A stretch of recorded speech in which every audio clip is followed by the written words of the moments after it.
Hola amigas! Mabuhay! Welcome to another kitchen edition, craving edition. So craving na naman tayo ng Filipino food kasi nga October na, magdo-November na. Eh syempre ang Christmas sa Philippines ay nag-start pa ng September 1. So anong namimiss natin? Eh di bibingka.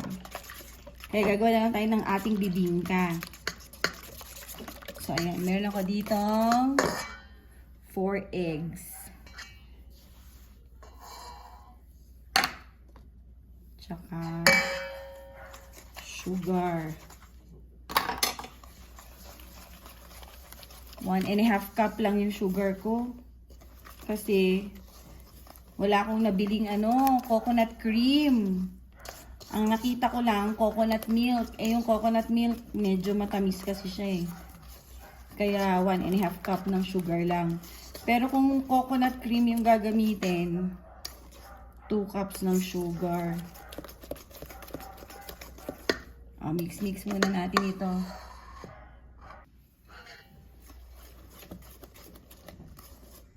Next, ang ating 2 cups of coconut milk. Na dapat sana mas maganda kung coconut cream.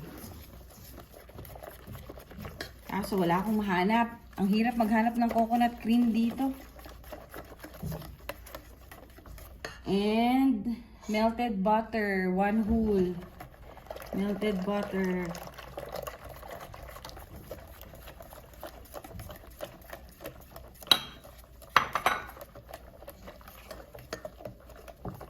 Ayan. Okay na ang ating liquid ingredients. Next naman natin yung ating dry. Ito ang ating wet. Tapos na. For our dry ingredients, meron tayo dito 1 cup na ground rice na giniling na bigas.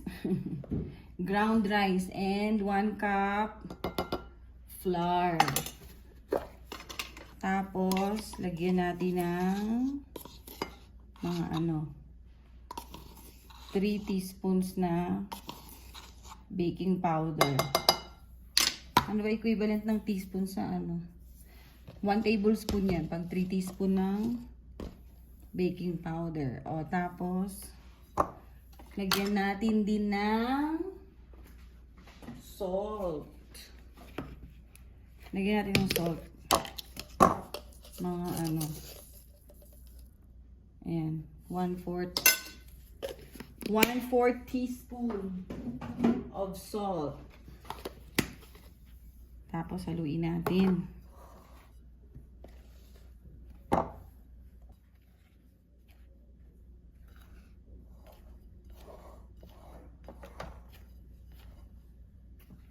Naisip kong gumawa ng bibingka kasi nakabili nga kami ng salted egg. Pero ang mahal ng salted egg dito, syempre.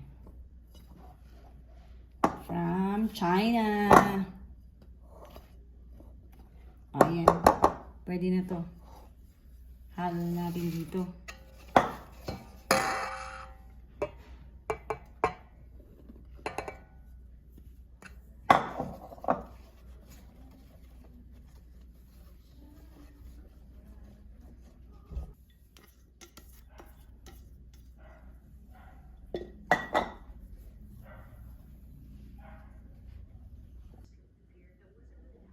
Ganito yung itlog na maalat na nabili ko. Ayan. Nakabalot na.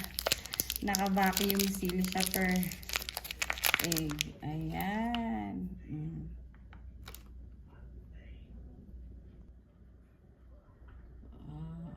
Nagmamantika.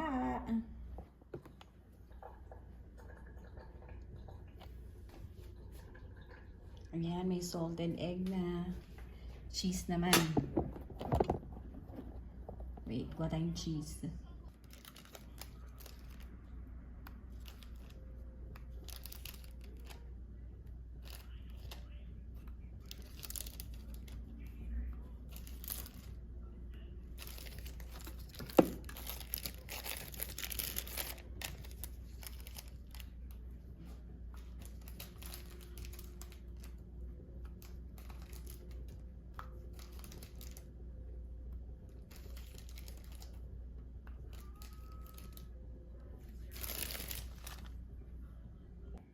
Ayan, tapos na.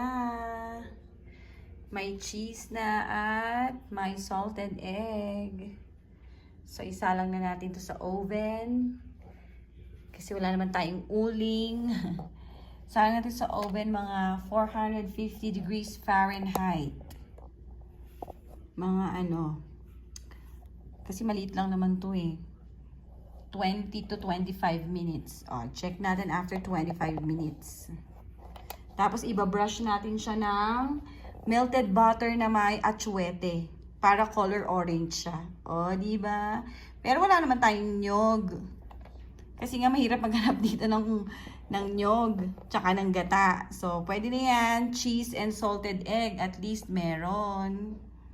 Kulang lang sa nyog. Okay. O, see you later. Pagkatapos na to, husgahan natin. Ayan na. Ang init.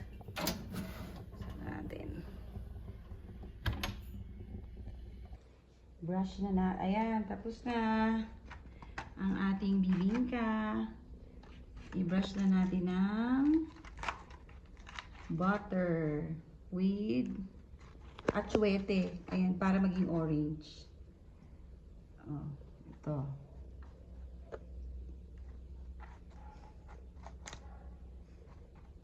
Ayan. So, tapos na. Reveal.